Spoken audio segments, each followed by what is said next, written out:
Hello, Just Too Good, or sorry, Just Too Film. Just Too Good on Just Too Film. Let's talk about.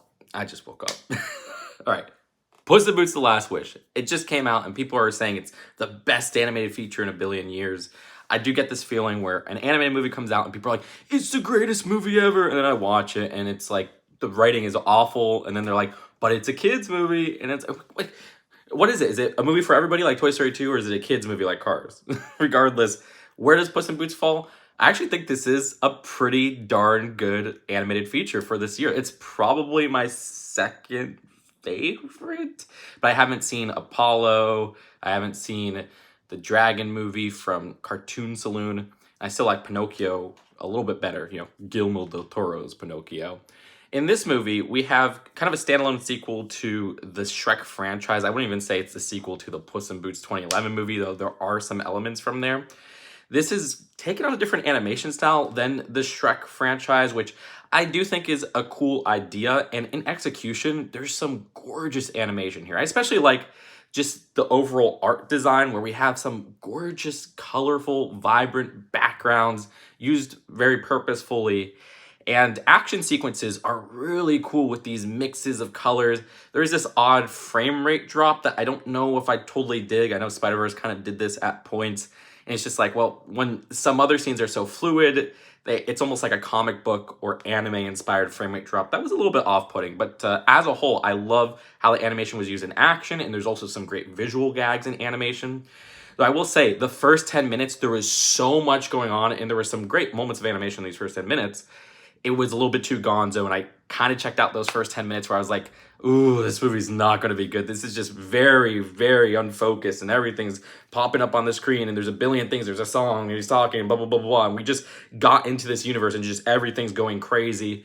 Thankfully, it calmed down. Thankfully, it calmed down about 10 minutes in. And when it started to slow down and introduce the story and take a little bit more time with its jokes, even though some of the best jokes are just blinks and you'll miss it later on, I really liked how this movie came out. And it does have a problem in its writing of having a bit too many tropes that are kind of annoying, especially in an animated family movie where we have the annoying sidekick again, but done to a much less annoying extent.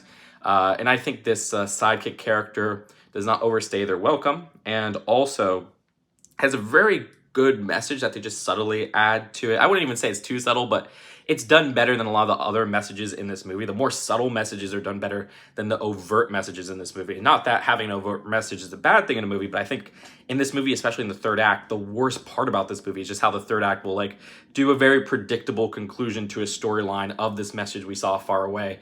No pun intended, and also have moments where they play off obvious things as a twist, like, oh, you're actually this, and it's like, wait, we knew this was this.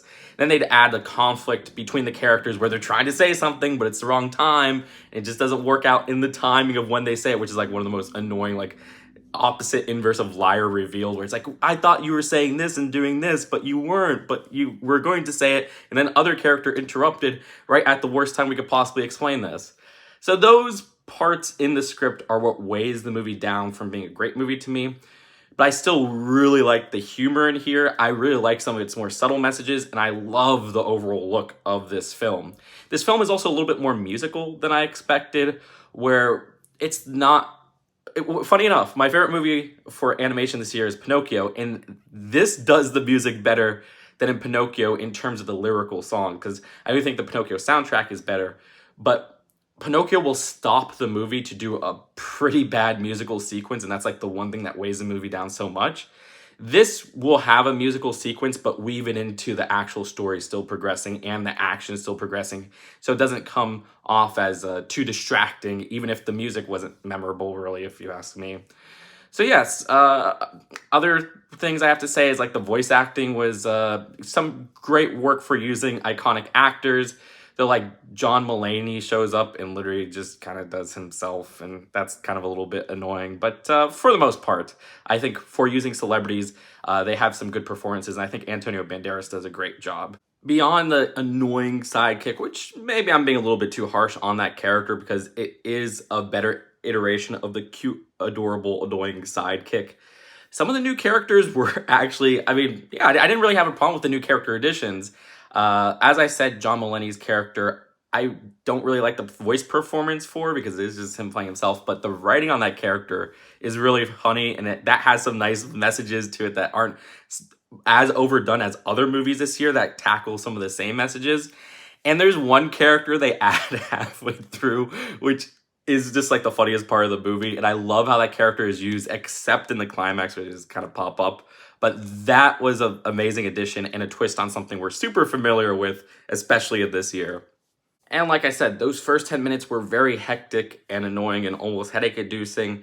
But once the film settled after that, I will say it captures the vibe of the Shrek movies and what the Shrek movies did so well. Even having little bits of maturity where, like, I think Puss in Boots says hell. There's an annoying point of immaturity where they use an annoying bleep as a comedic effect, but like at least be a little bit clever with the bleep, like SpongeBob, if you're gonna do that. And I think this captures the vibe of those original Shrek movies without feeling like a repeat, where we're taking these familiar stories and having these, I guess, action-oriented and comedic-oriented twists on things we're familiar with. So that's why when the plot does more familiar things in the third act and plays it unironically, it does kind of falter. But it's not too big of a deal in the grand scheme of the overall film. And I do enjoy that this is a movie for the family that talks about death. Probably not as frank as the Pinocchio 2022 by GDT does, but it does kind of have some interesting messages on that it illustrates. So I'd rate this one a very high 6 out of 10. Really liked how this movie came out. It was a nice surprise, better than the Pixar movies of this year by far. But let me know in the comments, what's your favorite animated movies? Which ones did I miss of this year that I will need to check out? And I'll see you later. Peace out. Bye.